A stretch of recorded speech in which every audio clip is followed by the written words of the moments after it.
안녕하세요. 저는 시모의 시집살이와 남편의 외도 콤보를 겪고 이혼한 30대입니다. 제 인생에서 이혼이라는 장르가 생겨날 것이라고는 생각해 본 적이 없었는데요. 정신을 차려보니 이혼녀가 되어 있네요. 그 과정은 아픔도 있었지만 후회 없이 시원하게 할 말은 한 것 같습니다. 이혼 후에 제 할 일 잘하면서 행복하게 살고 있네요. 사람 앞날 아무도 모른다더니 그 말이 딱 맞는 것 같아요. 남편을 처음 만났을 땐 제가 그 사람과 결혼을 하게 될 줄도 이혼을 할 거란 것도 몰랐으니까요. 남편과 처음 만난 곳은 제가 일을 하고 있던 가게였어요. 저는 작은 베이커리 가게에서 노하우를 배우며 일을 하고 있었어요. 남편은 그곳의 단골 손님이었어요. 하루가 멀다고 가게에 오는 남편과 자연스럽게 얼굴을 익히게 되었고 반갑게 인사 정도 나누게 되었죠.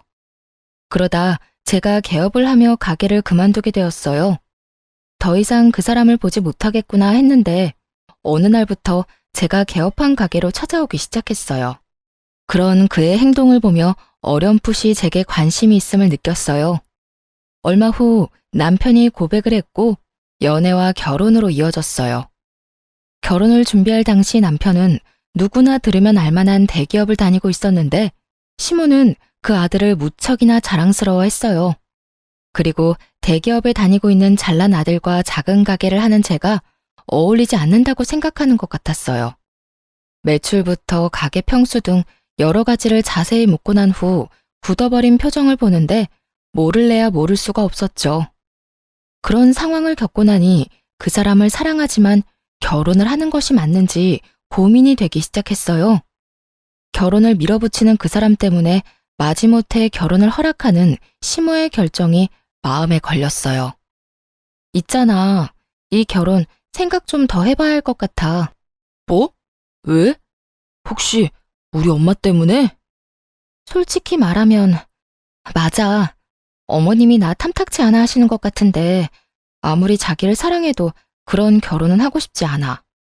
나도 내가 하는 일에 자부심이 있는 사람인데 어머님은 그런 내가 자기한테 한참 모자란다고만 생각하시니 앞으로 이어질 일들이 너무 걱정돼. 아니야, 자기야.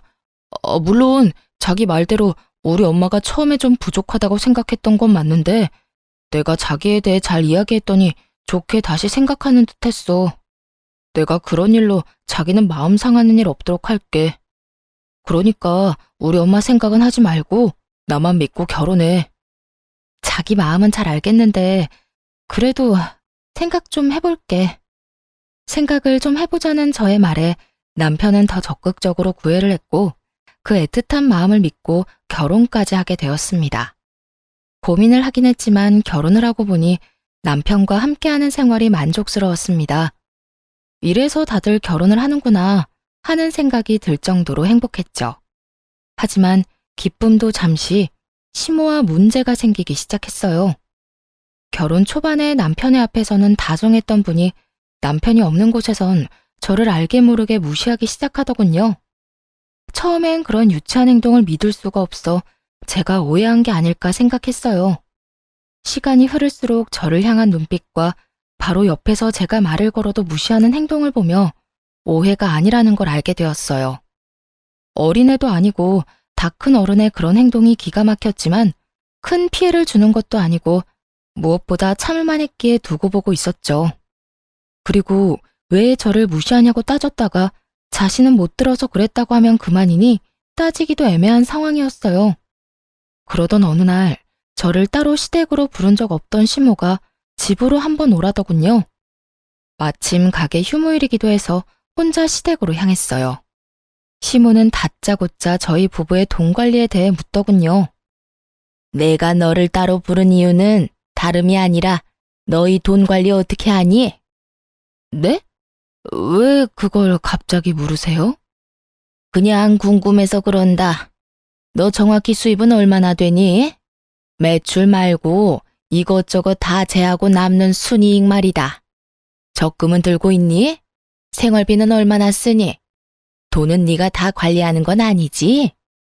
지금까지 궁금해서 어떻게 참았나 싶을 정도로 질문들을 쏟아내더라고요. 사실 황당했어요. 부모로서 궁금할 수도 있다고 생각하긴 하지만 이런 식의 막무가내 질문은 기분이 좋지 않더라고요. 무엇보다 따지듯 묻는 시모의 말투가 기분이 나빴고요. 제가 선뜻 아무런 대답도 하지 않자 시모는 그럴 줄 알았다는 듯 언성을 높이며 저를 남편의 돈으로 사치나 부리는 여자로 몰아가더군요. 내가 너 이럴 줄 알았어. 너 우리 아들이 벌어다 준 돈 막 쓰고 살지? 그러니까 내 말에 하나도 대답 못하는 거 아니야. 기가 막혔죠. 저요, 적금도 충분히 들고 있었고 시모의 말처럼 사치 부리지도 않았어요. 그저 우리 가정 문제기에 굳이 다 말할 필요가 없다고 생각했고 무엇보다 시모의 언행이 황당해 대답을 못하고 있었을 뿐인데 그런 식으로 몰아가니 기분이 확 나빠지더라고요. 어머님, 무언가 크게 오해하시는 것 같은데요. 어머님이 생각하는 것처럼 남편 돈만 쓰면서 살고 있지 않아요.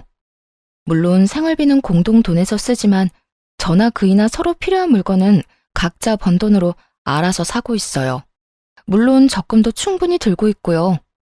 그런데 아까 내가 물을 땐 왜 아무 말도 안 했니? 그거야, 저희는 이제 성인이고 돈 관련 문제는 저희 두 사람이 알아서 할 문제인데 굳이 다 말씀드려야 하나 싶어서 아무 말도 안 했던 것뿐이에요. 어머님께서 갑자기 그런 질문들을 하시니 당황하기도 했고요. 저는 충분히 잘 설명했다고 생각했는데 시모는 제 말을 제대로 듣지도 이해하지도 못한 듯 했어요. 제 말이 끝나자마자 불같이 화를 내더군요. 너 지금 말 다 했니? 정말 말 웃기게 하는구나. 네 남편이기 전에 내 아들이다. 그런 귀한 내 아들이 힘들게 번 돈 어디에 어떻게 쓰는지 엄마가 궁금할 수도 있는 거야. 그러니 당연히 대답해줘야 할 거 아니야. 막무가내로 대답할 것을 요구했고 이때 저는 앞으로의 원만한 결혼 생활을 위해서라도 확실하게 짚고 넘어가야 한다고 생각했어요. 웬만하면 좋게 넘어가고 싶었지만 여기서 지고 들어가면 앞으로도 우리 부부 생활의 모든 부분을 간섭하실 것이 분명해 보였으니까요. 결혼 전까지는 어머님의 아들이기만 했지만 이제 제 남편이기도 하죠. 시기상으로 따지면 어머님 아들이 먼저겠지만 중요한 걸로 따지면 이젠 그렇지도 않고요. 다시 한번 말씀드리는데 생활비, 제 수입, 남편의 월급 그 모든 건 저희 부부의 일이고 일일이 어머님께 다 말씀드릴 필요 없다고 생각해요. 저희도 이제 성인이고 아까 말씀드렸다시피 어머님 아들은 이제 저와 가정을 이루었으니 이런 문제는 부부끼리 알아서 잘하고 살겠습니다. 아, 그러니까 너희가 알아서 할 테니 이 늙은이는 신경 쓰지 말라. 이 뜻이니? 네가 이렇게 나오니 더 의심하는 거야. 네가 내 아들 돈으로 흥청망청 쓰고 살지 않으면 왜 말을 못하는 게야? 네가 당당하지 않으니까 상관하지 말라며 숨기는 거 아니냐 이 말이다. 마음대로 생각하세요. 어차피 제가 뭐라고 하든 그대로 믿지도 않으실 거잖아요. 시모는 며느리가 자세히 이야기하는 대신 우리 일에 간섭하지 말라고 하니 저를 당신 아들 돈이나 흥청망청 쓰는 여자로 몰아갔어요. 시모는 화가 많이 난 듯 했지만 그러거나 말거나 그냥 무시하고 집으로 돌아왔어요. 저 역시 화가 많이 난 것은 마찬가지였으니까요. 결혼할 당시 양가에서 받은 도움도 없었고 그렇다고 남편보다 부족하게 결혼 준비를 한 것도 아니었어요. 그런데 시모는 저희 결혼에 자신이 아주 큰 도움을 주었으며 저는 맨몸으로 시집와 남편 돈이나 탐하는 사람으로 대하고 있었죠. 저희 부부의 돈 관리에 대해 알고자 하는 그 마음이 이해가 되지 않았어요. 그날 밤 저 혼자 해결할 수 있는 문제가 아니라고 생각하고 남편에게 그날의 일을 모두 알렸어요. 여보, 어머님이 오늘 나를 집으로 따로 부르시더니 내 수입부터 시작해서 우리 돈 관리는 어떻게 하고 있는지 물으셨어.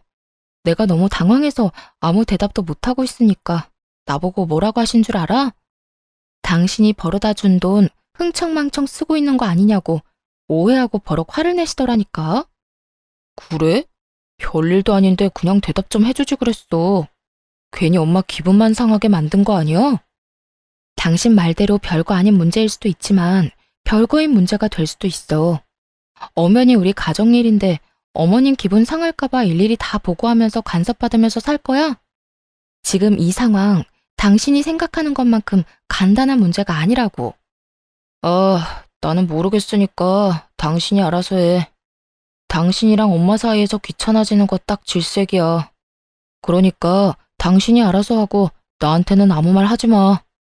남편은 알아서 하라며 이 일에서 슬그머니 발을 빼버리더군요.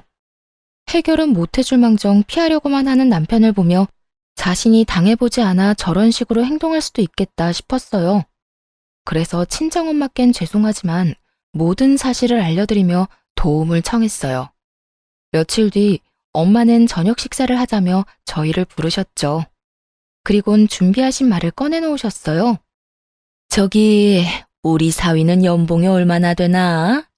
뭐 대기업 연봉이 높으니 우리 딸 굶기지는 않을 만큼 버는 건 알긴 하지만 요즘 워낙 경기가 좋지 않아 내가 걱정이야.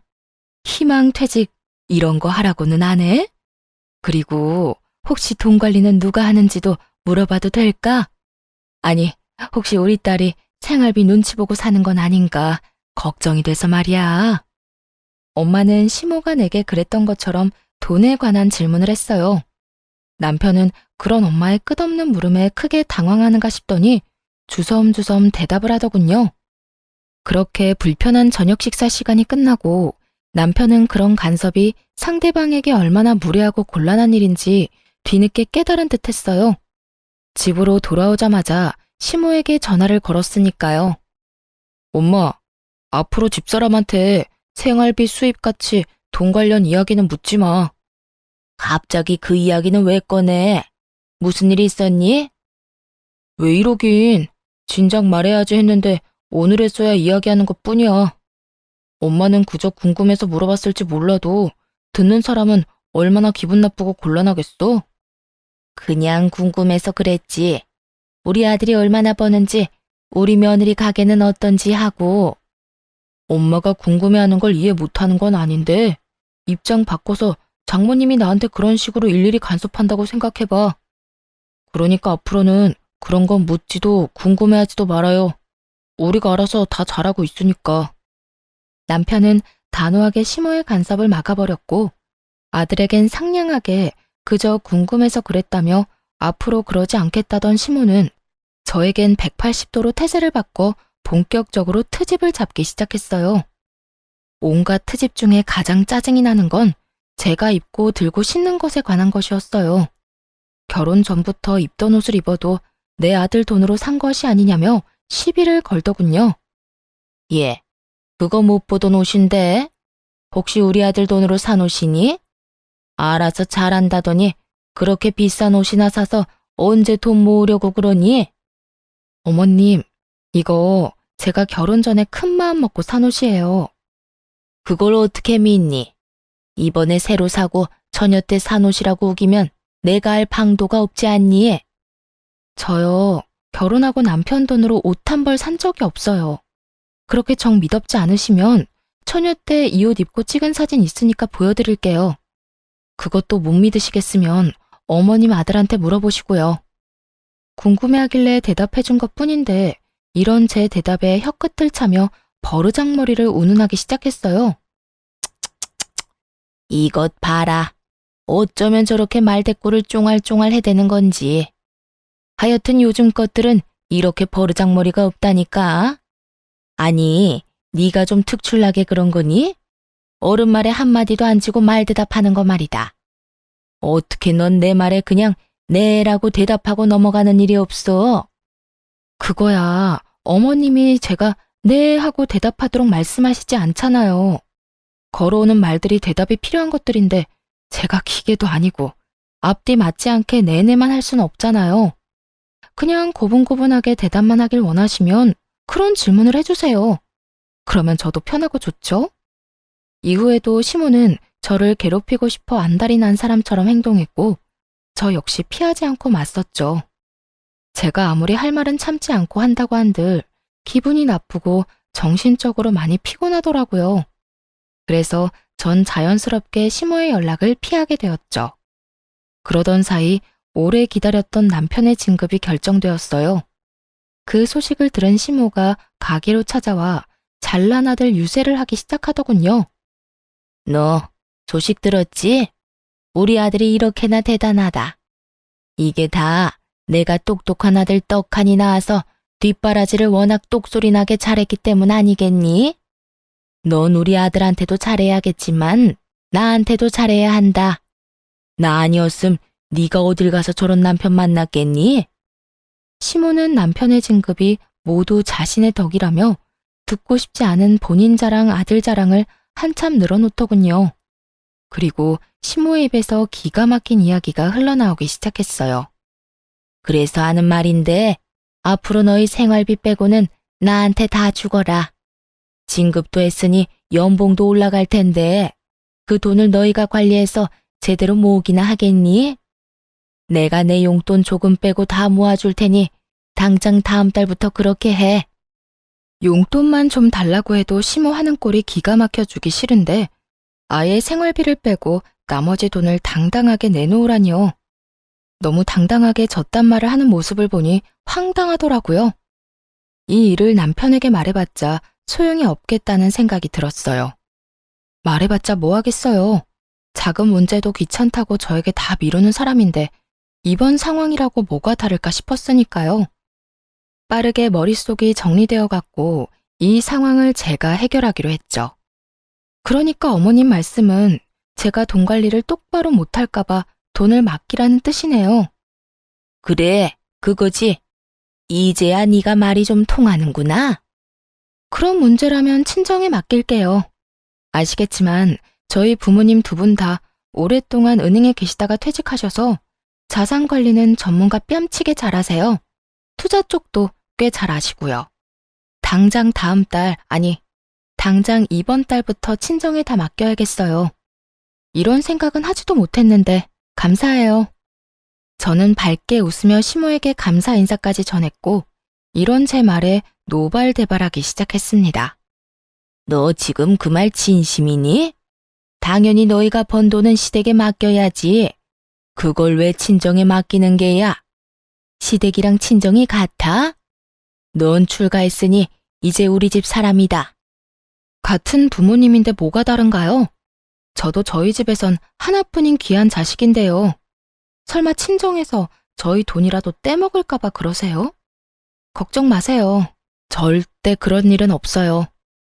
그게 무슨 말 같지도 않은 소리니? 같다니 뭐가 같단 말이야. 너는 우리 집에 시집 왔으니 이제 네 친정과는 끝난 인연인 거야. 그리고 내 아들 돈을 왜 엄한 집에다 맡겨? 내 아들 돈은 내 돈과 다름이 없다. 그런 내 돈을 왜 사돈댁에 맡긴다는 말이야? 어머님 말이야말로 헛소리를 하시네요.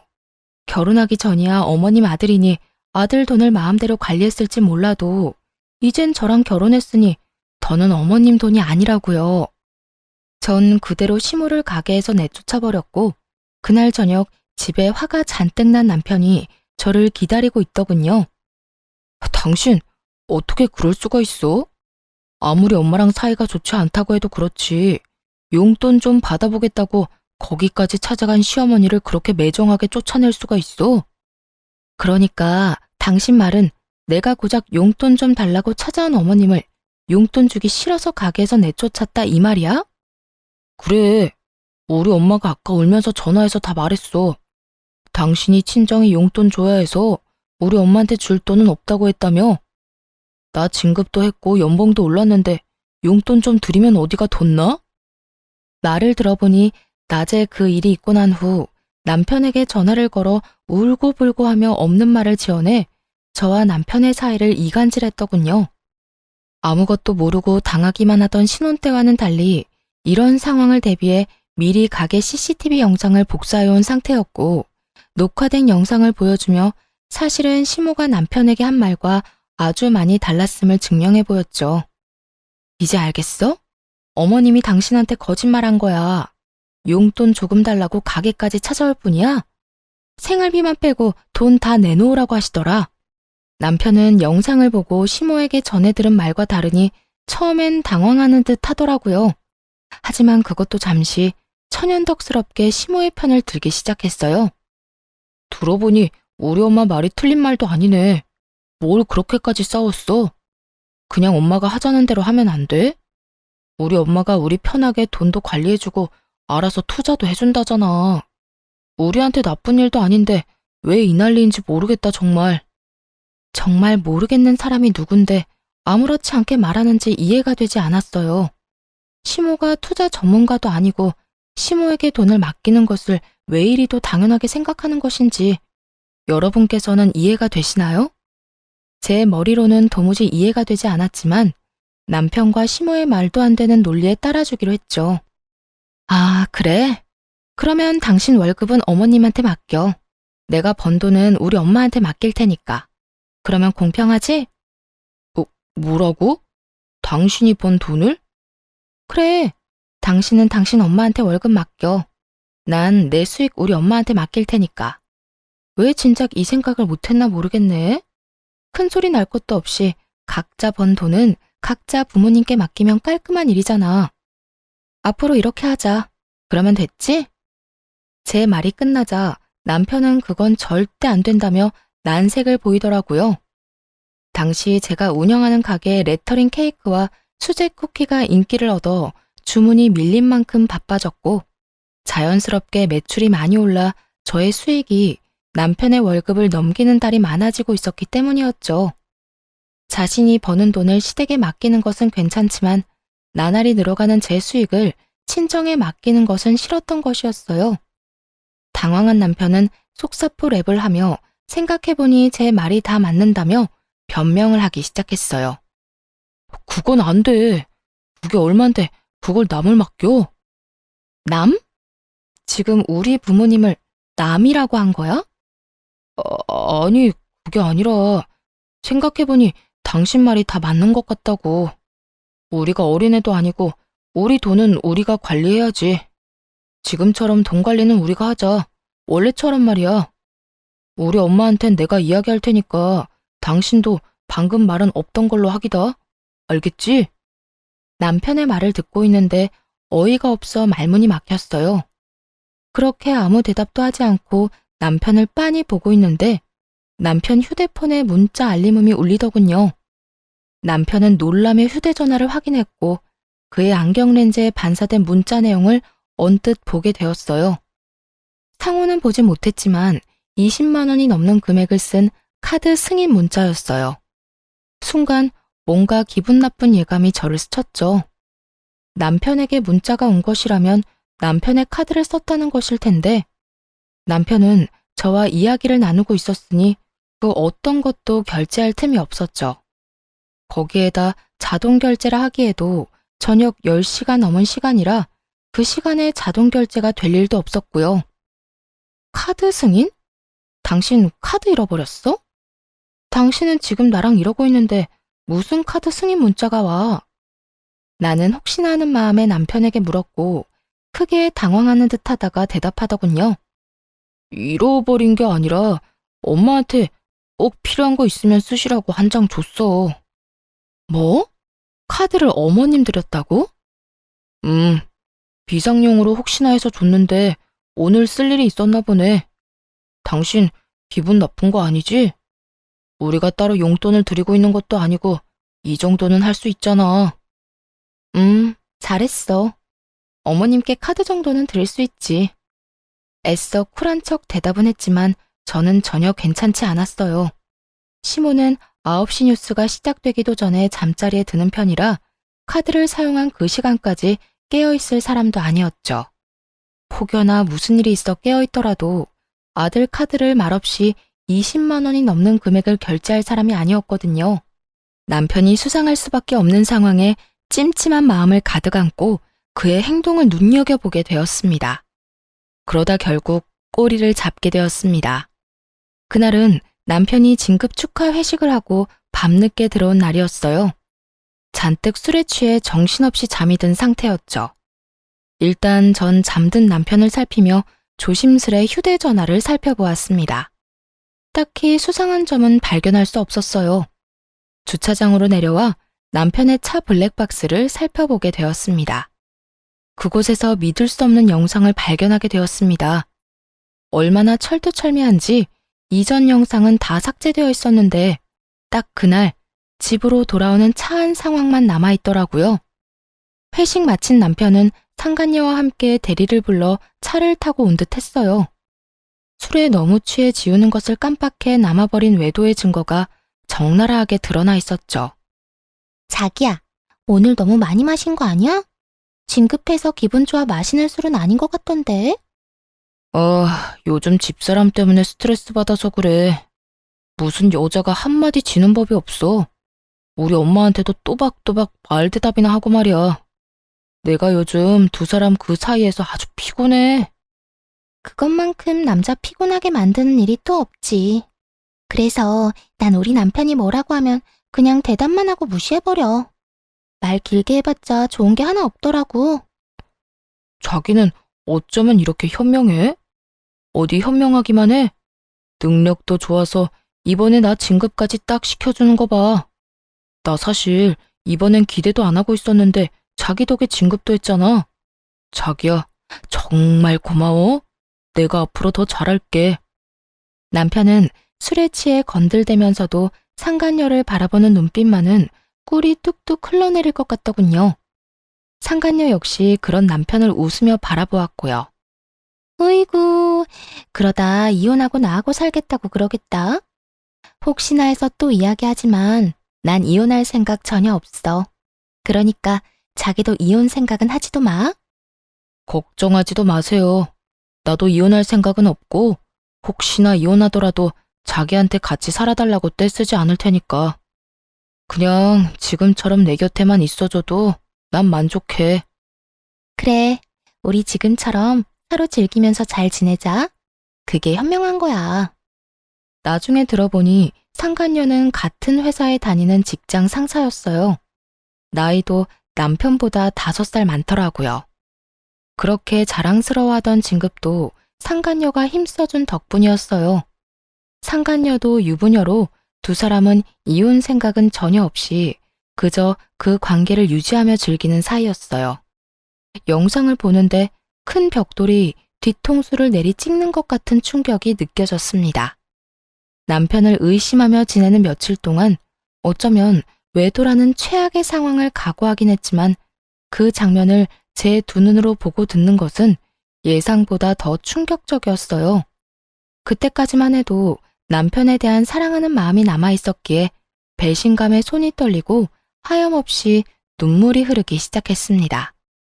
남편의 외도 사실을 알게 된 저는 이혼을 결심하게 되었고 우리가 함께했던 신혼집에서의 제 짐도 정리하기 시작했습니다. 두 사람을 한 번에 묶어서 보내버릴 그날을 준비했습니다. 결전의 그날, 전 제 옷 중에 가장 화려하고 예쁜 옷을 입고 어려 보이게 화장도 하고 남편 회사로 향했어요. 점심시간으로 붐비는 회사 로비에서 두 사람을 기다렸죠. 멀리서 상간녀가 걸어 나오더라고요. 영상 속에서 보고 또 보았던 상간녀의 앞으로 걸어가 길을 막아섰고 저를 이상한 눈으로 보는 상간녀에게 다른 사람이 다 들을 수 있게 큰 소리로 말해주었어요. 내 남편이랑 지금까지 즐거웠니? 아니, 능력이 얼마나 좋으면 그 힘으로 내 남편 진급까지 시켜준 거야? 나 좋으라고 시켜준 진급은 아니겠지만 그래도 고맙단 인사는 해야 할 것 같아서 말이지. 여러모로 참 고마워. 제 말을 들은 상간녀는 그제야 제가 누구인지 알아챈 듯했고 얼굴이 순식간에 붉어지기 시작하더군요. 전 그런 상간녀가 대답할 틈도 없이 준비한 다음 말을 이어나갔어요. 들어보니 이혼할 마음은 없는 것 같던데. 난 이혼할 예정이니까 넌 네 가정 잘 지키면서 내 남편이랑 편하게 만나. 둘 다 유부남 유부녀인 것보다 한 명이 혼자면 두 사람이 좀 더 편하게 만날 수 있지 않겠어요? 그게 무슨 말이에요. 사람 착각한 모양인데 난 당신 남편이 누군지도 모르고 불륜이나 저지르는 그런 파렴치한 사람 아닙니다. 남의 회사 와서 소란이나 피우고 무슨 짓이에요? 죄 없는 사람 잡지 말고 똑바로 알아보세요. 당황해하는 표정을 숨기지도 못하면서도 뻔뻔하게 사람을 잘못 봤다며 발뺌을 하더라고요. 그 순간 상간녀의 휴대전화기가 울리기 시작하고 멀리서 휴대전화를 얼굴에 대고 해맑게 걸어오는 남편을 발견했죠. 저는 직감적으로 남편의 전화 상대가 상간녀임을 알아차렸고 상간녀의 손에서 요란하게 울고 있는 휴대전화를 낚아채 전화를 받았어요. 자기 어디야? 밥 먹으러 갔어? 어딘지 알려주면 나도 그리로 갈게. 우연인 척하고 같이 먹으면 되잖아. 그때까지도 제발 아니길 바랬지만 역시나 그 전화는 남편의 전화였고 아무것도 모르는 남편의 목소리는 참 해맑더군요. 전 그런 남편을 향해 손을 흔들며 큰 소리로 이렇게 말해주었어요. 네 자기 여기 있어. 멀리서 찾지 말고 이리로 와. 나랑 이야기 나눈다고 아직 식당은 못 갔거든. 남편은 그제야 저를 발견했고 해맑던 얼굴은 순식간에 웃음기를 잃고 달려오더라고요. 이 흥미진진한 상황에 점심을 먹으러 가던 주변 사람들의 모든 시선이 저희 세 사람에게 집중되었고 그 최고의 타이밍에 남편에게 준비한 말을 해주었어요. 당신 여기 어떻게 왔어? 이게 무슨 일이야? 무슨 일이긴 당신 바람 피우다 나한테 딱 걸린 상황이지. 그래서 하는 말인데 우리 이혼해. 나는 당신 같은 인간이랑 더는 살고 싶지 않아서 말이야. 바람이라니? 아니야, 오해라고. 일단 내 이야기 좀 들어봐. 이런 식으로 이혼하자고 하는 법이 어딨어. 그것도 사실도 아닌 일로 오해해서 말이야. 오해? 오해 좋아한다. 이걸 보고도 어디 당신들 입에서 오해라는 말이 나오는지 보자. 모든 것이 들통나고도 오해라며 뻔뻔스럽게 나오는 두 사람에게 전 그날 녹화된 블랙박스 영상을 틀었습니다. 수많은 사람들이 가던 길을 멈추고는 숨죽이고 우리의 대화를 듣게 되었죠. 그 대화 내용은 로비에 가득 차게 되었죠. 이걸 어떻게... 여보, 나 바람 피운 건 맞는데 당신이랑 이혼할 생각은 없어. 여기 내 회사야. 여기서 이러면 나랑 이 사람이랑 앞으로 회사 생활 어떻게 하라고. 우리 일단 여기서 나가서 이야기하자. 어? 그래요. 일단 나가서 이야기해요. 나가서 제가 무릎을 꿇고 빌든 뭘 하든 하라는 대로 다 할 테니까 일단 나가서 이야기하자고요. 야, 너희들 진짜 웃긴다. 너희가 이혼할 생각이 없으면 나는 이혼도 하면 안 돼? 양심이라는 게 없니? 그리고 내가 어디에서 무슨 말을 하든 그건 내 마음이고 난 내 뜻대로 할 거야. 내가 지금 이 상황에 너희 두 사람 회사 생활까지 걱정해주면서 말 가려하게 생긴 것 같아? 손댈 가치도 없어 보여서 좋은 말로 해주니까 내가 만만해?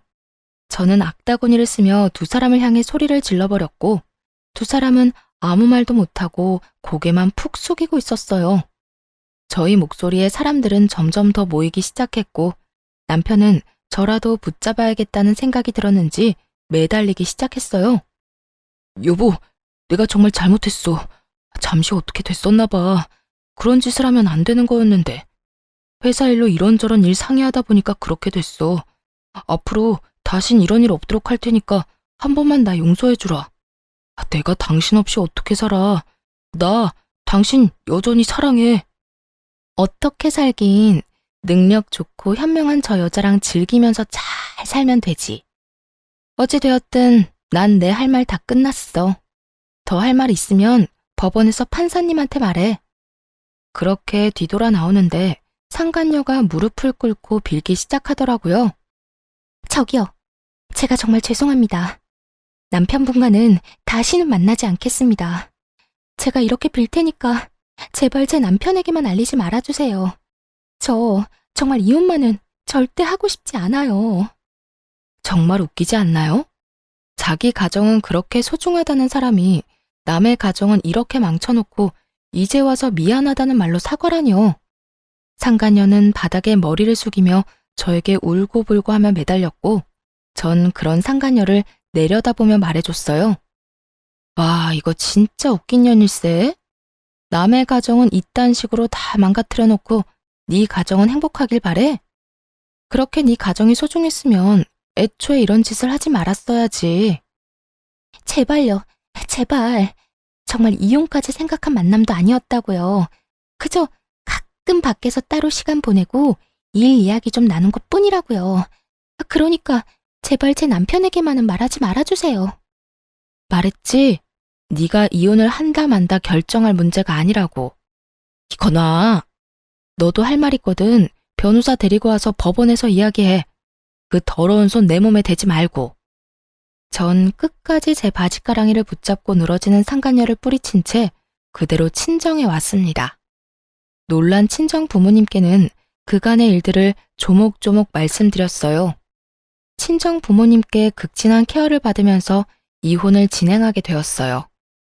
전 당연히 유리한 재산 분할과 함께 두 사람에게 위자료를 받고 깔끔하게 이혼할 수 있었죠.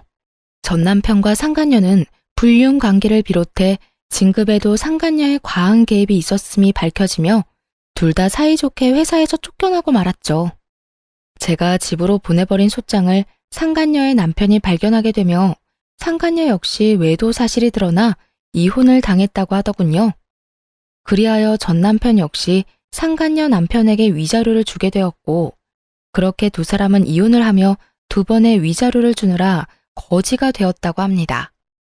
그렇게 그 지독한 인연도 끝이라고 생각했는데 전 시모가 가게로 찾아왔더라고요. 급한 일이 있는데 전 남편이 연락이 안 된다고 말이죠. 너는 왜 전화를 안 받니? 여긴 무슨 일이세요?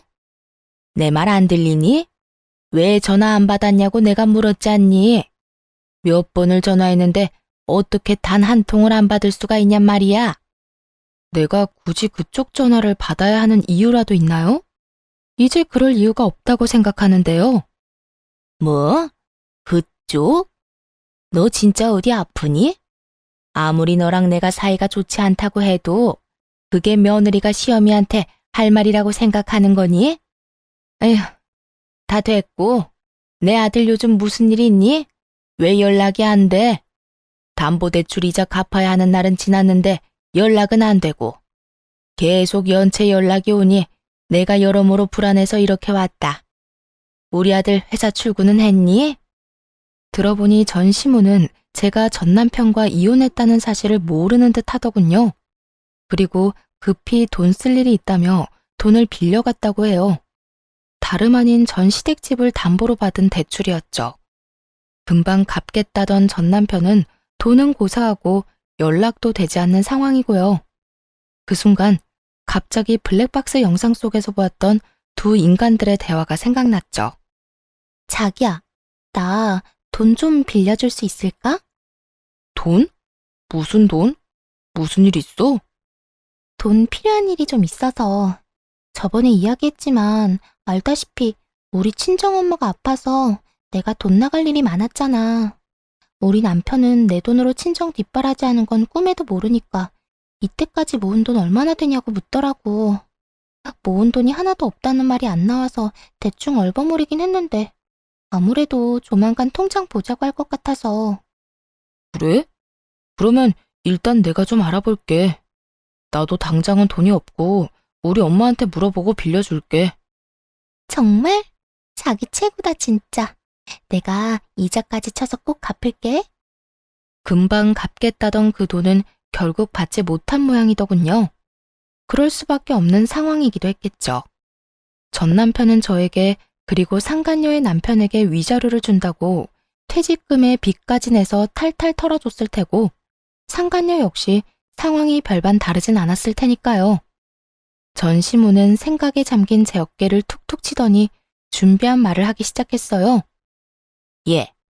예, 무슨 생각을 그렇게 하는 거야? 너 돈 좀 있지? 일단 나 돈 좀 보내다오. 일단 연체된 돈부터 빨리 넣어줘야지. 하루가 멀다고 연락이 오는데 사람 피 말라 죽을 지경이다. 아무것도 모르는 전 시모는 아주 당당하게 당신 아들이 빌려간 돈을 제게 달라고 했어요. 그렇게 대단한 아들을 둔 전 시모를 한껏 비웃어주며 그간의 모든 일을 하나도 빠짐없이 알려주었습니다. 그걸 왜 나한테 달라고 그래요? 나 그쪽 아들이랑 이혼했어요. 저 그쪽 며느리 아니에요. 이혼한 지 넉 달이 넘어가는데 그걸 아직도 몰랐단 말이에요? 뭐? 이혼? 너희가 왜 이혼을 해? 왜 이혼하기는요. 그쪽 그 잘난 아들이 회사에서 유부녀랑 바람이 났지 뭐예요. 대기업 그렇게 노래를 하더니 결국 대기업 다니는 여자 만났으니 아줌마한테는 좋은 일이겠네요. 너 무슨 말을 그렇게 하니? 그리고 아무리 이혼을 했다고 해도 한때는 시어머니였던 사람한테 그쪽 아줌마는 너무하지 않니?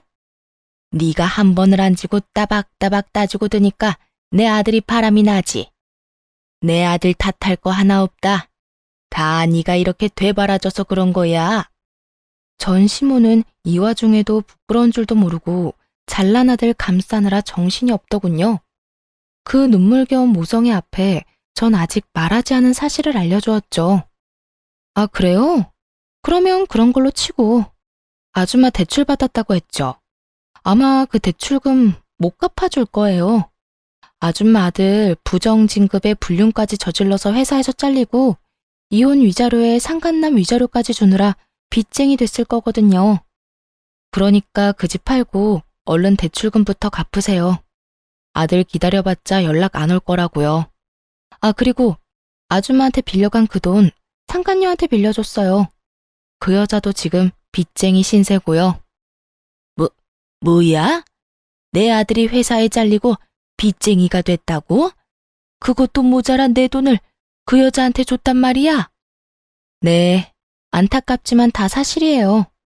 당장 아들한테 연락해서 물어보라고 하고 싶은데 보아하니 그 잘난 아들도 연락이 안 되는 것 같네요. 못 믿겠으면 회사에 연락해보든가요. 그럴 리가 없어. 똑똑한 우리 아들이 그런 멍청한 일을 할 리가 없잖아. 두 사람 증거 아직 제 휴대전화에 있는데 보여드려요? 그래야 조용히 내 가게에서 나간다고 하면 보여주고요. 화가 머리끝까지 난 전시무는 드라마에 나오는 회장님처럼 목덜미를 잡고 뒤로 넘어간 듯 하더니 저를 노려보며 가게에서 난동을 피우기 시작하더라고요. 뭐야? 인연이? 이게 다 너 때문이다. 내 아들이 하필 너 같은 거랑 결혼해서 그렇게 된 거야. 불쌍한 내 아들 가여워서 어쩌노. 내 아들뿐인 줄 알아? 한평생 살아온 내 집은 어떻게 할 거야? 그게 왜 내 탓이에요. 생사람 잡지 말고 당장 여기서 나가세요. 여기까지만 하고 나가면 내가 마지막으로 한 번은 참겠지만 지금 나가지 않으면 진짜 가만 안 있어요. 그렇게 마지막 기회를 줬지만 전 시모의 귀에는 들리지 않는 듯 했어요. 온갖 욕을 하며 제가 정성 들여 만든 쿠키와 케이크를 다 쓸어버리는가 싶더니 테이블과 의자까지 넘어뜨리더군요. 거기에다 예약을 받아 곱게 포장해 놓은 케이크까지 다 바닥으로 떨어뜨려 엉망이 되어 버렸고요. 독한 년, 네가 그렇게 지독하게 구니 우리 착한 아들이 기가 눌려서 오만 여자한테 눈길을 준 거 아니냐 이 말이다. 내 아들을 그 꼴로 만들어 놓고 넌 이렇게 잘 먹고 잘 살려고 했어? 그렇게는 못 두지. 내가 그 꼴을 보고만 있을 것 같아? 정신 좀 차리세요. 아줌마 아들이 바람을 피운 건 나 때문이 아니라 아줌마 아들이 그런 인간이라 일어난 일이에요. 회사에서 잘린 것도 빚쟁이가 된 것도 다 아줌마 아들 탓이고 다 아들을 그따위로 키운 아줌마 탓이라고요. 전 이렇게 고함을 질러주며 전 시모를 끌어다 가게 밖으로 내쫓아버렸고 경찰에 신고를 해버렸죠. 예전의 관계를 생각하며 전 시모의 만행을 그냥 넘길 만큼 마음이 너그러운 사람이 아니었어요. 사실 전 시모와의 정은 쌓인 적도 없었지만요. 그렇게 전 경찰에게 가게에서 난동을 부린 모든 장면이 담긴 CCTV 녹화 파일을 넘겨드렸고 전 시모가 망가뜨린 제품을 비롯한 모든 것들을 청구해 다 받아냈죠. 전 시모는 제가 그렇게까지 나올 것이라 생각하지 못했는지 저에게 전화가 와서 화를 내긴 했지만 그대로 차단해버렸습니다. 그 이후 다시 연락을 한다거나 찾아오는 일은 없었어요. 시간이 지나 건너 들려오는 소문에는 전 남편과 상간녀는 빚쟁이가 되어 하루살이 신세를 면치 못하고 살아가고 있다고 했어요. 그렇게 그 소식을 마지막으로 지긋지긋한 전 남편 그리고 그 가족과의 인연의 끈도 끊어지게 되었습니다. 전 좀 더 좋은 곳으로 가게를 옮겼어요. 새로운 곳에서도 다행스럽게도 자리를 잘 잡고 잘 지내고 있어요.